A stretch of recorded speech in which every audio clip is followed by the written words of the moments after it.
바나바와 같은 사람이라는 제목으로 이 시간 하나님의 말씀을 대언해 드립니다. 한국 교회는 지금 참으로 어려운 상황에 놓여 있습니다. 언젠가부터 교회가 사회를 염려하는 것이 아니고 사회가 교회를 염려한다는 말이 이제는 공공연하게 들려지는 시간입니다. 지난 목요일 JTBC 방송 뉴스룸 8시부터 하는 뉴스룸 제2부에 보면 손석희 씨가 월요일부터 목요일까지 앵커로 수고하는데 이렇게 앵커 브리핑을 이런 멘트를 하는 것을 보았습니다. 저는 그 멘트를 듣고서는 한마디로 망치로 머리를 맞은 것처럼 정말 한동안 말할 수 없는 그런 탄식과 어떻게 보면 패닉 상태라고도 말할 수 있는 정말 답답함을 가지고 하나님 앞에 회개하며 기도했습니다. 지난 목요일은 여러분 잘 아시는 것처럼 제가 이번에 참여했던 대한예수교 장로회 통합 측 바로 명성교회 세습에 대한 것을 허용하는 그런 총회 결의가 있었던 날이기도 합니다. 이 일로 인해서 뉴스룸의 앵커 브리핑이 2부를 시작하며 이렇게 서두를 놓습니다. 제가 그분이 했던 이야기를 그대로 읽어드립니다. 평가는 조금씩 엇갈리기는 합니다마는 고 한경직 목사는 한국 개신교계의 큰 어른으로 대접을 받습니다. 그는 1973년 대형교회 담임 목사직에서 은퇴한 뒤에 남한산성 계곡에 터를 잡고 은신했습니다. 후임자가 부담을 느낄 것을 우려해서 일부러 교회와 먼 곳으로 이사를 했고 목사인 아들과 목사인 사위에게도 지위와 권한을 물려주지 않았다고 하지요. 어느 날 교계의 목사들이 모여서 한경직 목사가 살고 있는 18평 단층집을 찾아갔습니다. 좋은 말씀 한마디 해주세요. 목사들이 가르침을 청하자 한경직 목사는 한참을 골똘히 생각했는데 이윽고 그는 이렇게 말했습니다. 목사님들, 예수 잘 믿으세요. 모든 사람을 당황하게 만든 유명한 일화였습니다.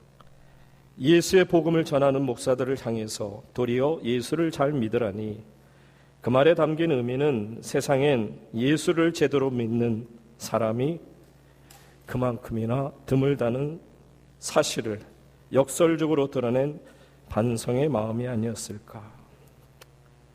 이거는 제 말이 아니고 손석희 씨가 말한 것을 그대로 읽어드리는 것입니다. 이 손석희 앵커는 마지막 부분에 이렇게 앵커 브리핑을 마쳤습니다. 계속 읽어드립니다. 누군가의 우려처럼 한국교회가 사회를 걱정하는 것이 아니라 사회가 교회를 걱정하는 상황으로 반전된 현실입니다. 성경을 잘 알지 못해도 아니 배우지 않았어도 예수 믿으세요라는 그 말이 품은 의미는 모두가 잘 이해하고 있습니다. 또한 이 말은 개신교도들이 믿지 않는 이들에게 신앙을 전할 때 가장 자주 사용하는 말이기도 하지요. 한경직 목사가 남긴 유명한 그 말로 오늘의 앵커 브리핑을 마치겠습니다. 목사님들, 예수 잘 믿으세요. 성도님 여러분, 하나님께서 수많은 선지자들을 통해 오늘의 한국교회를 깨치고자 하십니다. 일어나라, 빛을 발하라, 이제는 잠에서 깨어라, 게으름에서 깨어나라 말씀합니다. 성경을 통해 우리에게 끝없이 하나님께서는 한국교회가 새로워지라고 말씀하고 계십니다. 그럼에도 한국교회가 하나님의 말씀을 더 이상 귀 기울이지 않자 이제는 하나님께서 어떻게 보면 마지막 방법 중에 하나가 아닌가 봅니다.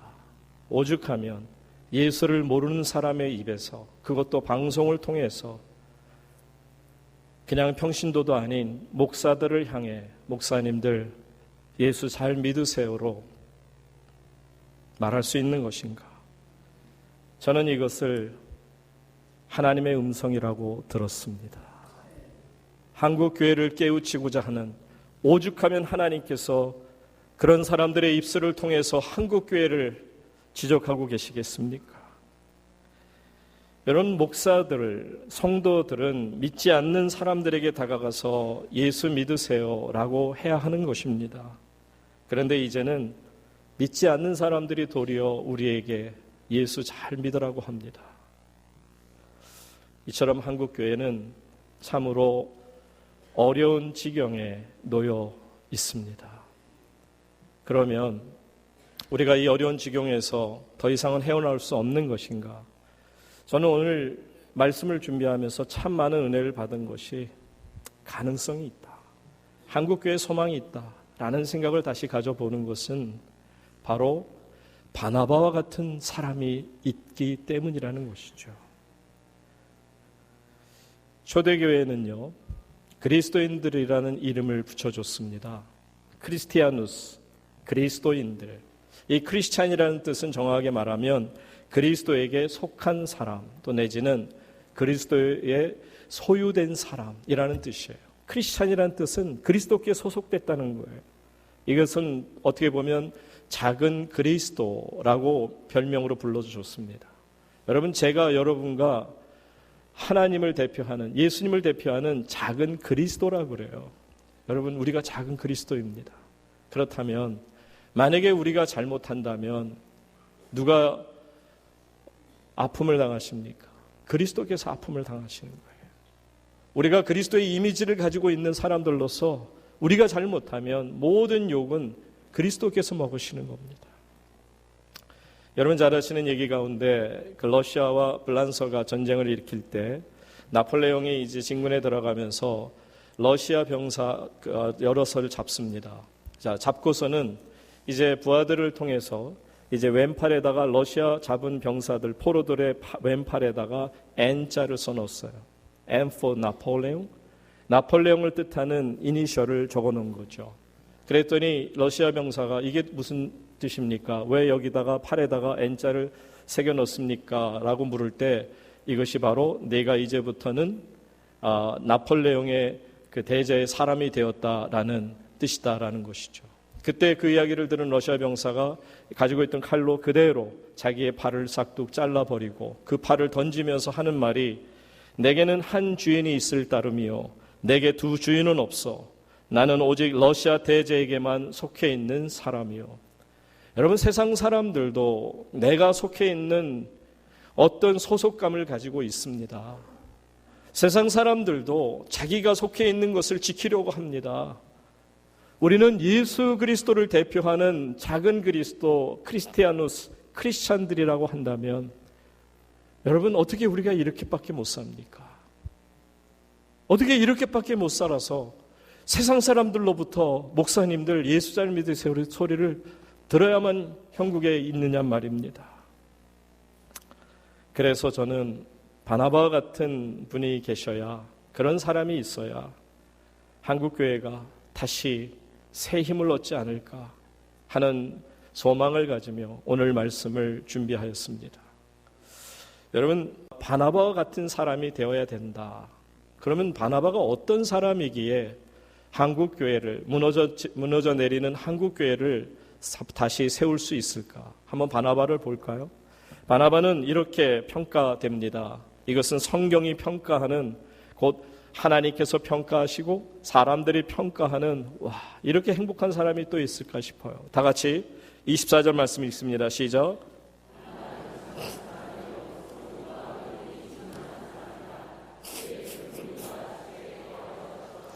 아멘. 바나바를 가리켜서 He was a good man. 여러분, 좋은 사람, 착한 사람. God is so good. 하나님만이 선하신 하나님, 하나님만이 좋으신 하나님으로 인정받지 않습니까? 그런데다가 그 정도가 아니라 He was full of spirit and faith.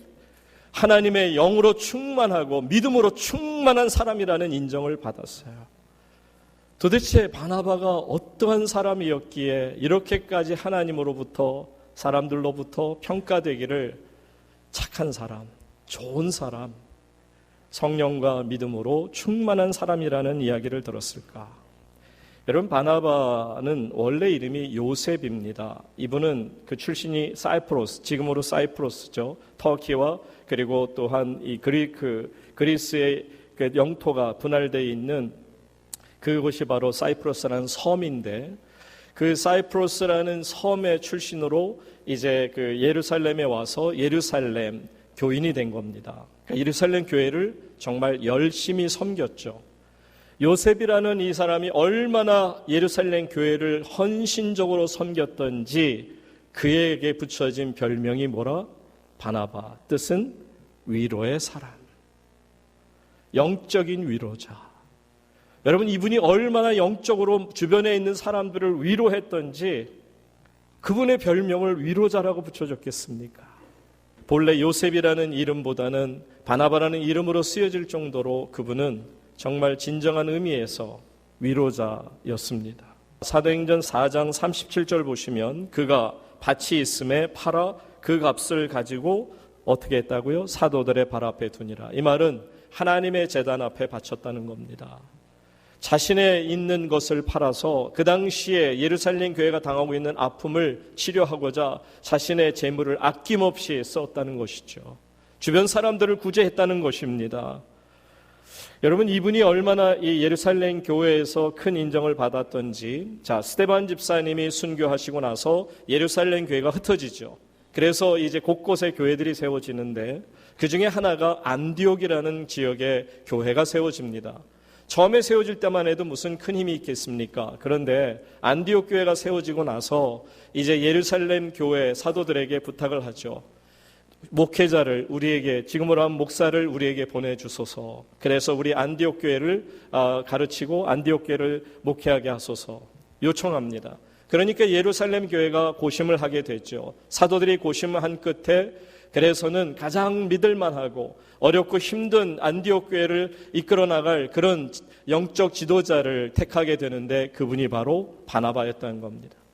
이 정도로 이 교회가 생각할 때, 사도들이 생각할 때 바나바는 하나님을 위해서라면 자신의 정말 모든 것을 내려놓고 불 속에라도 뛰어들 만한 그런 믿음이 있고 성령이 충만하고 정말 하나님 보시기에 순수한 그런 착한 사람이었다라는 것이죠.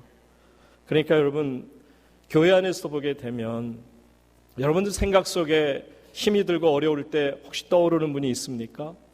이분이라면 내게 도움이 될 것 같아. 이분이라면 우리 상도교회가 당하고 있는 아픔을 고쳐나갈 수 있을 것 같아. 이분이라면 하는 분이 계세요. 제가 상도교회를 담임하는 목사로서도 제 속에도 보면 이분이라면 이 상도교회를 충분히 이끌어갈 수 있을 것이다 라는 분이 분명히 있겠죠. 여러분 속에 이분이라는 분이 계십니까? 바나바와 같은 분이 있느냔 말이에요. 바나바는 위로자가 됐다는 얘기는 다른 사람의 아픔과 고민을 들어줄 수 있는 사람이죠. 이분한테는 얘기하면 적어도 다른 사람들에게 이야기가 들어가지 않고 깨끗하게 나를 인정해 주시고 나에 대한 아픔을 치료해 주고 나와 함께하는 분이라는 생각이 있었을 터이니, 그러니 바나바, 위로의 사람 아니었겠습니까? 이처럼 바나바는 참으로 많은 하나님의 백성들을 위로하는 사람이고요. 그래서 저는 바나바를 가리켜서 바나바와 같은 사람은 바로 마중물 같은 사람이 되어야 한다라고 표현하고 싶습니다. 여러분, 마중물이 어떤 겁니까? 마중물이라는 것은 요즘에야 잘 안 쓰죠. 우리가 보통 수도를 쓰고 펌프를 보기가 참 어려운 이제 세상을 살아갑니다만, 제가 어렸을 때만 해도 집집 가면 대부분 마당에 펌프가 있었죠. 여러분, 펌프라는 것을 잘 아시지 않습니까? 그냥 이렇게 아무리 노력한다고 해도 펌프에서 물이 제대로 나오지 않습니다. 왜냐하면 이미 물이 다 빠진 상태에서 이제 그 펌프 사이로 공기가 빠지게 되면 아무리 휘둘러도 아무리 힘을 줘도 물이 끓어오를 수 없어요. 그러나 거기에 한 바가지의 물, 마중물만 넣게 되면 말 그대로 마중하는 거죠. 마중물을 넣게 되면 거기에 공기가 꽉 참으로 인해서 몇 번만 이렇게 휘둘러도 결국은 물을 끝없이 끌어올려서 아주 시원한 생수를 얻을 수가 있다는 거죠. 이런 면에서 보면 바나바는 분명히 마중물과 같은 분이었어요. 한 바가지의 물밖에는 되지 않지만 그 한 바가지의 물로서 어마어마한 물을 끌어내는 그 힘을 바로 바나바와 같은 사람이 가지고 있었다라는 겁니다. 여러분, 우리가 새로운 환경에 적응할 때 얼마나 힘듭니까? 이 고독한 군중들 속에서 외로움을 느낄 때 얼마나 어렵습니까? 그런데 마중물 같은 분을 만나면, 바나바와 같은 사람을 만나면 위로받을 수 있어요. 큰 평안을 얻을 수 있다는 말입니다. 다윗에게 있어서 마중물 같은 사람은 바로 요나단이었습니다. 요나단은 왕자의 신분이었지만 다윗에게는 마중물과 같이 궁중 생활을 도왔고 그가 나중에 왕이 되는 데 있어서도 진정한 의미의 바로 마중물 같은 사람이었습니다. 그러니까 하나님의 교회에 하나님께서는 바나바와 같은 사람, 또한 요나단 같은 사람을 세우셔서 마중물로 사용하신다라는 것입니다. 여러분, 이렇게 하나님께서 마중물로 사용하시게 되면 바나바 같은 사람들이 교회에 하나 둘씩 늘어나게 되면 나타나는 역사가 뭔지 아십니까? 하나님의 역사는 분명히 있습니다. 성경을 보시죠. 24절 말씀 다시 가서 봅니다. 바나바는 착한 사람이요 성령과 믿음이 충만한 사람이라. 자, 결론이 뭐예요? 이에 큰 무리가 주께 어떻게? 하나님께서 많은 백성들을 안디옥 교회에 보내주시는 거예요. 근데 여러분, 착각하지 마세요. 교회 부흥 좋아요. 교회 인원이 많아지는 거 좋아요. 그런데 여기에 보세요. 그저 인원이 많아진다라고 돼 있습니까? 누구께 더해지더라?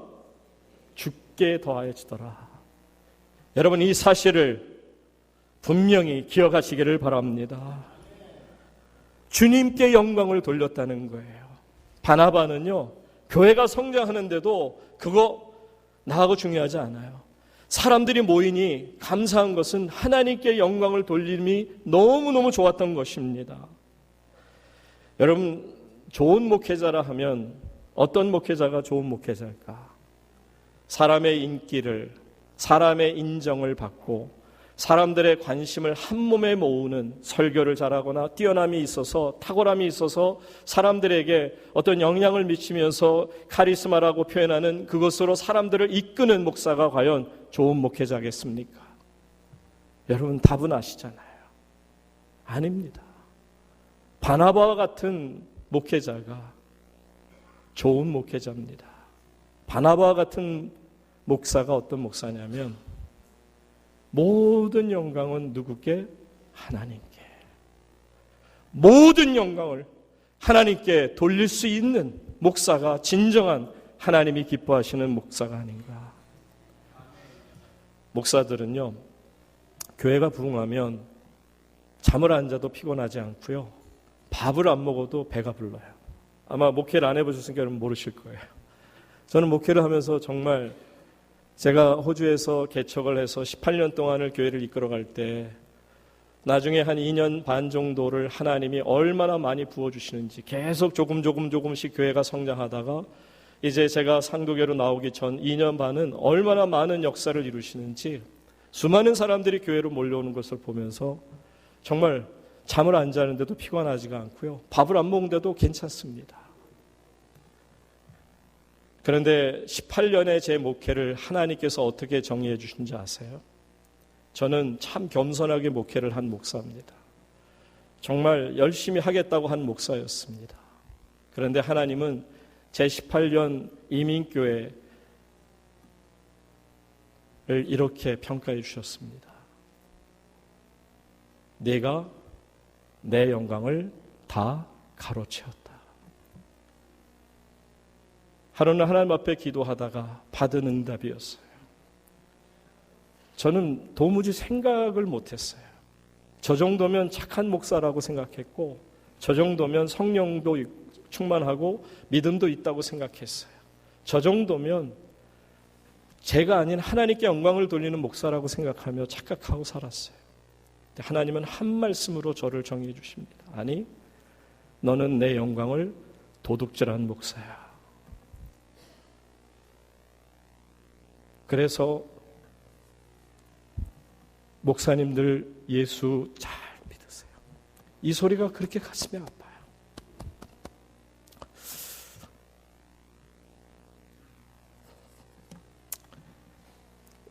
감정이 흔들려서 죄송합니다. 저만 혼자 울고 저만 혼자 이렇게 슬픔에 잠긴 거 이거 아니고요.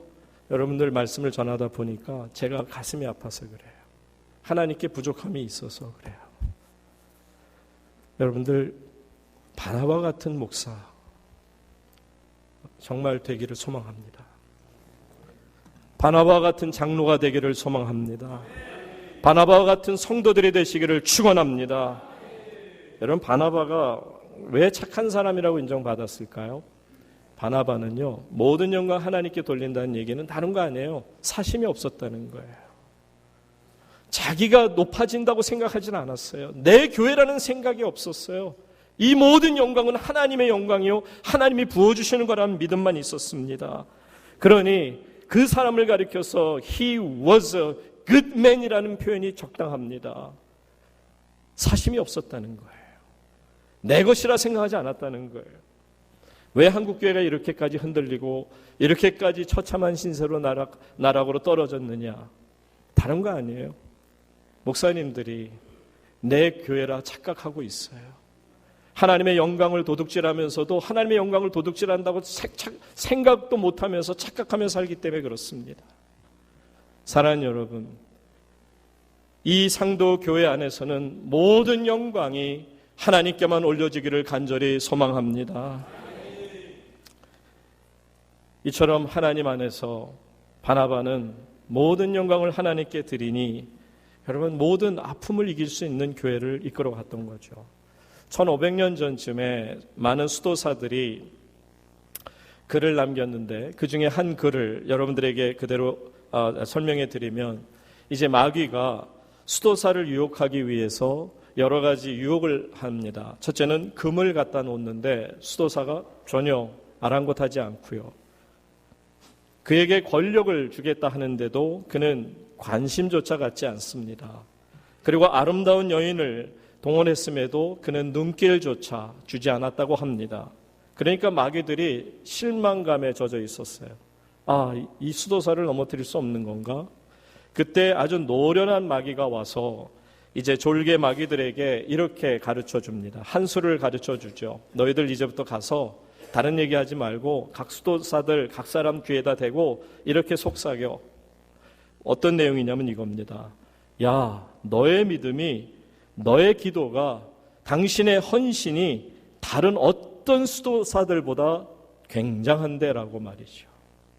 그랬더니 정말 놀랍게도 그런 생각을 불어넣었더니 수도사들이 그만 기도도 멈추고 서로를 시기하고 서로를 질투하고 또한 교만에 눈초리로 서로 보게 되더니 어느 순간엔 다툼이 일어나더라는 거죠.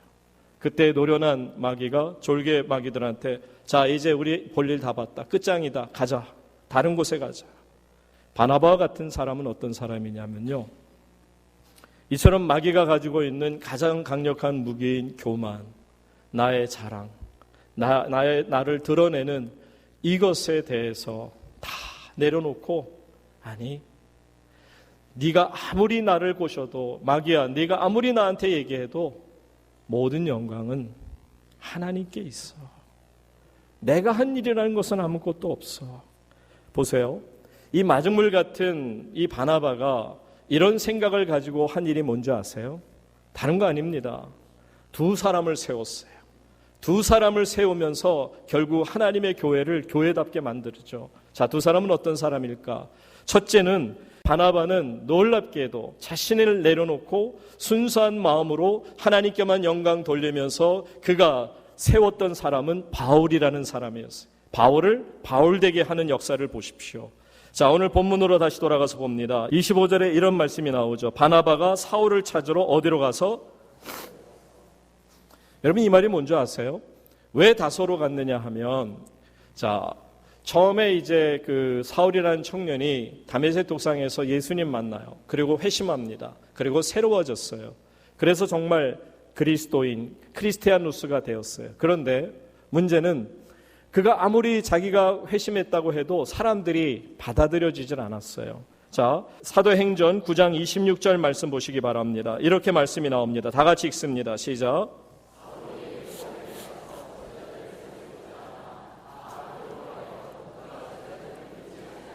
보십시오. 사울이 예루살렘에 가서 제자들과 가까이 지내려고 하는데 어떻게 했어요? 다 두려워하고 그가 제자됨을 믿었어요? 안 믿었어요? 믿지 않았어요. 아니야, 저 사람이 믿는 사람을 잡아 죽이던 자고 또 옥에 갇히게 했던 사람인데 혹시 저렇게 위장해서 우리를 넘어뜨리는 거 아닌가? 그러니까 가까이 하면 안 되겠다라고 했다는 거예요. 그런데 보세요. 사도행전 9장 27절에 바나바가 나섭니다. 바나바가 데리고 사도들에게 가서 그가 길에서 어떻게 주를 보았는지와 주께서 그에게 말씀하신 일과 다메섹에서 그가 어떻게 예수의 이름으로 담대히 말하였는지를 전하니라. 이 말은 뭐냐면 이겁니다. 여러분, 바울은 변했습니다. 어제의 바울이 아닙니다. 여러분 걱정하지 마십시오. 제가 어슈어하겠습니다. 보증하겠습니다. 내가 이 사람을 분명히 믿습니다. 내가 개런티합니다. 이분 믿을 만한 사람입니다. 이 말은 내가 책임지겠다는 거예요. 정말 이 사울이라는 청년이 정말 아주 시커먼 속을 드러내지 않고 있다가 나를 넘어뜨리고 교회를 무너뜨린다 해도 내가 다 책임지겠다는 겁니다. 사랑하는 여러분, 이처럼 바나바는 사울을 세워나가는 사람이죠. 자, 이렇게까지 해서 교회가 사울을 받아들입니다. 오케이, 저렇게 바나바가 얘기하는 정도면 예수님 믿은 게 확실하다. 그럼에도 불구하고 이 사도들이 이 바울이라는 청년을 어디로 보내요? 다소. 자기가 태어나고 자란 그 다소라는 곳에 보내요. 그 말이 뭔지 아세요? 오케이, 네가 예수 믿은 것까지 인정하겠어. 그러나 너에게 맡기는 일은 큰 일은 맡길 수 없고 네가 태어났고 네가 자라난 다소로 가서 거기에서 교회를 개척하든 네가 알아서 해라. 한마디로 그는 작은 도시에 작은 마을에서 그냥 일개의 그 무명의 전도자로 살아갈 수밖에 없는 형편이었습니다. 그렇게 머물러 있었던 거예요. 그런데 25절 보세요. 바나바가 사울을 찾으러 어디에 가서? 다소에 가서. 이때가 언제예요? 이미 바나바는 안디옥의 교회를 크게 만들었어요. 여러분, 바나바 입장에서는 얼마나 신이 났겠습니까? 얼마나 많은 백성들이 몰려들면 자기를 드러내느라고 정신이 없었을 텐데 이것이 마치 내 능력, 내 실력, 내 노력으로 이만큼 이루었다라고 착각할 수 있을 터인데 그렇지 않았어요. 교회가 성장할 때, 부흥하는 것을 볼 때 나의 힘으로는 부족하고 내게 좋은 파트너를 하나님이 주시기를 기도했고 그 파트너가 사울이라고 판단했고 그래서 사울에게 가서 그 무명의 전도자 같은 사울을 발탁해서 이제 안디옥으로 데려오는 겁니다. 그런데 문제가 뭔지 아세요? 문제는요, 바울이 너무 아웃스탠딩하죠. 탁월해요. 대단한 설교가입니다. 또 그가 밀어붙이는 일은 다 됩니다. 얼마나 정말 개혁가인지 몰라요. 아주 뛰어난 사람이 바울입니다. 이걸 바나바가 몰랐을까요? 바나바는 알았어요. 바울이 얼마나 대단한 사람, 위대한 사역자임을 알았습니다. 그럼에도 불구하고 이제 그가 오게 되는 순간에 자기는 반딧불처럼 마치 태양이 태어나면 달이 사라지는 것처럼 이제는 뛰어난 목회자가 오면 자신은 그동안에 칭찬받고 인정받고 관심을 집중했던 그런 곳에서 뒤로, 사실 보세요. 그 후에 바나바의 사역은 사도행전에 나오지 않아요. 오직 바울의 역사만 계속해서 다루는 것이 사도행전의 역사입니다. 그럼에도 불구하고 바울을 불러내고 세우고 그를 이끌어가는 거 보세요. 뭔지 아세요? 바나바의 마음은 딱 하나예요.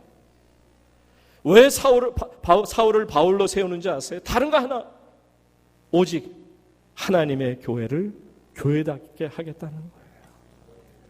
이것이 바로 바나바의 착한 마음이요, 성령과 믿음이 충만한 자의 모습인 줄로 분명히 믿으시기 바랍니다. 두 번째로 그가 세웠던 분이 있어요. 마가를 세웠습니다. 여러분 아시지만 마가는 어떤 사람이냐면 복음을 전하는 길에 첫 번째 선교 여행 때 어떤 이유로든 간에 탈퇴한 사람이에요. 한마디로 말하면 그것이 개인적으로 힘이 들었든지 아니면 너무 여행이 너무 자기에게 부담이 되었든지 아니면 세상이 좋았든지 어쨌든 이제 선교를 제대로 못하고 중간에 이탈했어요. 그러니까 바울의 입장에서는 바울은 어떻게 보면 완벽주의자 같은 분 아니에요? 그러니 사람의 입장에서 보면 이 사람은 도대체가 정신 상태가 글러먹었다고 생각합니다. 어떻게 이런 자세를 가지고 하나님의 영광을 나타낼 수 있겠느냐? 그렇게 생각했을 겁니다. 그런데 2차 여행을 떠나고자 할 때 바나바가 바울에게 부탁을 합니다. 우리 마가를 한 번 더 데리고 갑시다. 이런 지하에 바울은 안 됩니다. 바나바 선배님 정신 차리세요. 그 사람은 안 됩니다. 싹이 노란 사람입니다.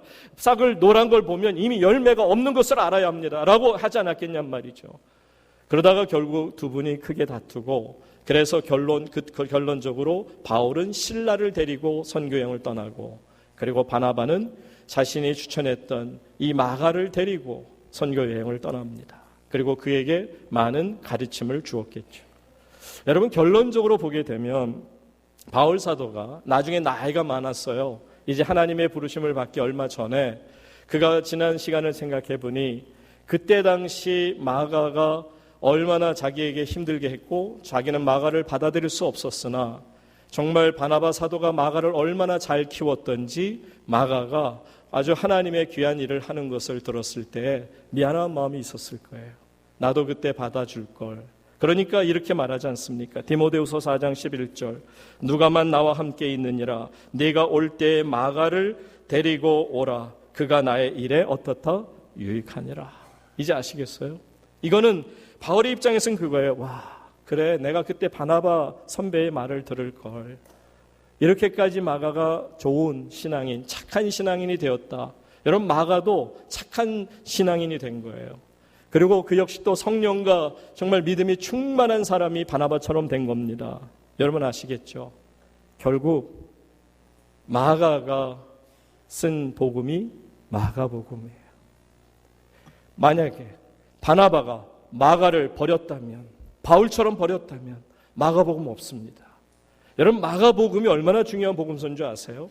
마가복음을 신학을 공부한 분은 압니다. 마가복음이 가장 먼저 쓰여졌고 마가복음에서 마태와 누가복음이 쓰여지는 것을 봅니다.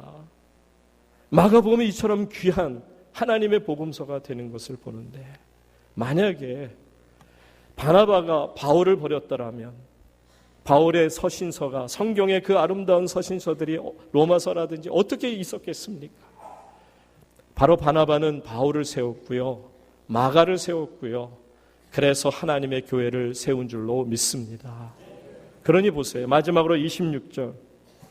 만남의 안디옥에 데리고 와서 둘이 교회에 1년간 모여 있어 큰 무리를 가르쳤고 1년 동안 동역합니다. 파트너십이 얼마나 대단했는지 열심히 목회를 하다 보니까 그들을 가르쳤는데 비로소 제자들이 안디옥에서 무엇이라 일컬음 받았다고요? 크리스티아누스, 그리스도인이라는 이름을 받게 되는 거예요. 사랑하는 성도님 여러분, 바나바와 같은 사람이 바로 우리 백성들을 그리스도인으로 만드는 것을 보십시오. 사회가 인정하는 그리스도인이 되는 것입니다. 하나님께서 인정하는 그리스도인이 되는 것입니다. 물론 바울이 필요합니다. 한국교회 바울과 같이 탁월한 믿음의 정말 설교자가 필요하고 목회자가 필요합니다. 그러나 정말 중요한 것은 바나바와 같은 목회자, 바나바와 같은 장로, 바나바와 같은 성도가 필요한 줄로 믿으시기 바랍니다. 많은 바나바가 하나님의 교회에 세워질진데 한국교회는 소망이 있습니다. 지금은 비록 세상으로부터 목사님들 예수 잘 믿으세요 소리를 듣고 있지만 우리가 바나바와 같은 목사가 된다면, 제가 바나바와 목사가 되고 여러분이 바나바와 같은 성도가 된다면 우리는 다시 세상을 향해 호령할 때가 올 것입니다. 주 예수를 믿어라. 그러면 너와 네 집이 구원을 얻게 될 것이라고 말씀하게 될 날이 올 줄로 믿습니다. 능력이 넘쳐날 줄로 믿습니다. 바나바 같은 하나님의 백성이 되어 다시 한번 세상을 호령하는 거룩한 교회, 거룩한 백성, 거룩한 목사가 되어 하나님의 교회를 세워가는 저와 여러분 될 수 있기를 주의 이름으로 축원합니다.